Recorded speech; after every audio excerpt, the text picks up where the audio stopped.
வாழைப்பூ வச்சு வடை செய்யலாம், அடை செய்யலாம், குருமா வைக்கலாம், கூட்டு செய்யலாம். இன்னைக்கு நம்ம வித்தியாசமா வாழைப்பூ வச்சு ஒரு குழம்பு செய்ய போறேன். சிக்கன் குழம்பு மாதிரி இது டேஸ்டா இருக்கும். வாங்க எப்படி செய்யலாம்னு பார்க்கலாம். பண்ண வாழைப்பூவை இந்த மாதிரி பொடியா கட் பண்ணி வச்சுக்கலாம். கட் பண்ண வாழைப்பூவை தண்ணியில போட்டிருக்கேன். ஏன்னா வெளியில இருந்தா கலர் மாறிடும், அதனால கருக்காத இருக்கட்டும்ங்கிறதுக்காக தண்ணியில போட்டிருக்கேன். இப்போ கடாயை அடுப்புல வச்சாச்சு. இதுக்கு ஆயில் போட்டுக்கலாம்.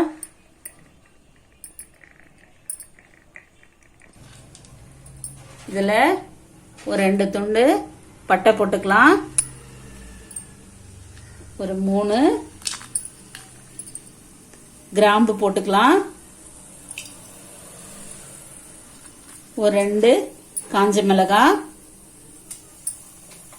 ஒரு 1/2 ஸ்பூன் சோம்பு, இதெல்லாம் சேர்த்து வணக்கிக்கலாம். ஒரு 2 பச்சை மிளகாய், கொஞ்சம் கருவேப்பிலை.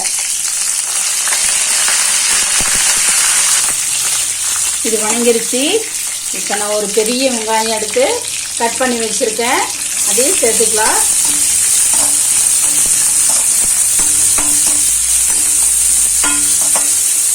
ஆனியன் கொஞ்சம் நல்லா வணங்கட்டும். இப்போ தக்காளி பெருசா ஒன்று எடுத்திருக்கேன், சின்னதா இருந்தா 2 தக்காளி சேர்த்துக்கலாம். இதையும் அது கூட சேர்த்துக்கலாம்.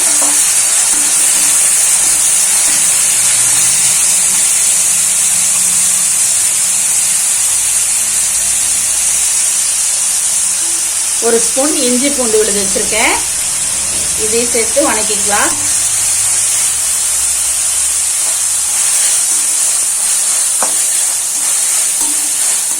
தக்காளி கொஞ்சம் நல்லா வணங்கட்டும்.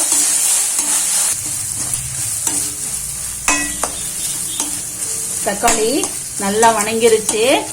இப்ப இந்த வாழைப்பூவை தண்ணியில் இருக்கிறத எடுத்து அதில் போட்டுக்கலாம்.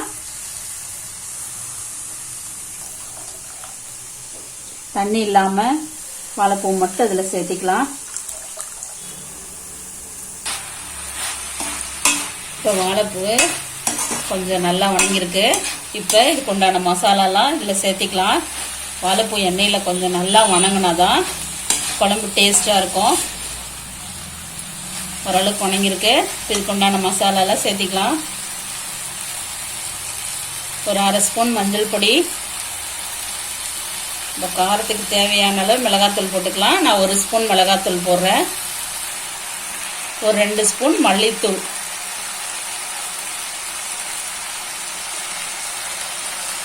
ஒரு ஸ்பூன் கரம் மசாலா தூள்,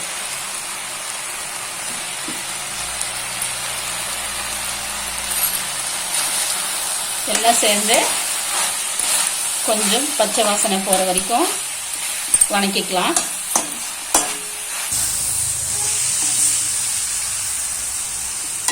இதெல்லாம் நல்லா வணங்கிருச்சு.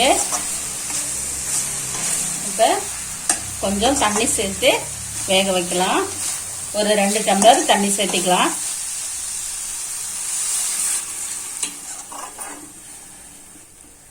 குழம்புக்கு தேவையான உப்பு சேர்த்திக்கலாம். சேர்த்துட்டு ஒரு 10 நிமிஷம் நல்லா வேகட்டும். இப்போ ஒரு 5 சின்ன வெங்காயம் எடுத்து வச்சிருக்கேன். இதை வாணல்ல கொஞ்சம் ஆயில் விட்டு வணக்கிக்கலாம். வெங்காயம் வணங்கிருச்சு. இது எடுத்துக்கலாம். இது எடுத்து ஒரு நிமிஷம் ஆறினோடனே மிக்சி ஜார்ல போட்டு அரைச்சிக்கலாம். ரொம்ப நைஸா வேண்டியதில்ல, கொஞ்சம் லெவலா அரைச்சா போதும். அரைச்சிக்கலாம். வெங்காயம் அரைச்சாச்சு. கொஞ்சம் பாருங்க கொரகொரப்பா தான் அரைச்சிருக்கேன். இது இப்ப இந்த குழம்புல சேர்த்திக்கலாம். இப்ப நம்ம இந்த குழம்புல இந்த அரைச்ச வெங்காயத்தை சேர்த்திக்கலாம்.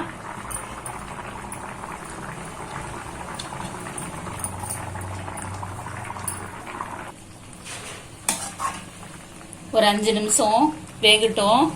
தேங்காய் பால் விட்ட உடனே எடுத்துக்கலாம். தேங்காய் பால் விட்டால் கொதி வர உடனே எடுத்துக்கலாம். ரொம்ப நேரம் தேங்காய் பால் விட்டு கொதிக்க கூடாது. அதனால இந்த வெங்காயம் போட்டு ஒரு 5 நிமிஷம் வரைக்கும் வேகட்டும். வாழைப்பூ வெந்த உடனே தேங்காய் பால் சேர்த்திக்கலாம். தேங்காய் அரை மூடி எடுத்திருக்கேன். இதை திருவி மிக்சியில் போட்டு அரைச்சி பால் எடுத்துக்கலாம். தேங்காய் பால் ரெடி ஆயிடுச்சு. இப்போ வாழைப்பூ வெந்திருக்கான்னு பார்க்கலாம்.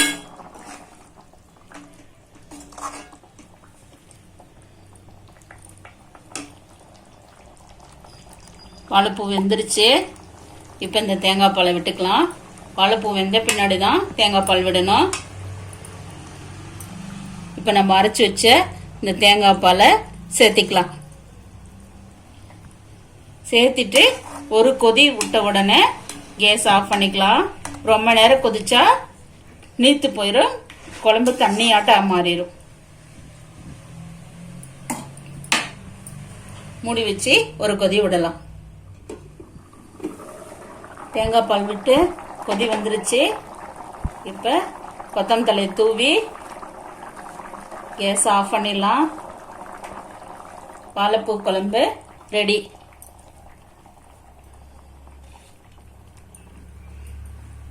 வாழைப்பூவில் என்ன வேணா செஞ்சிருப்பீங்க.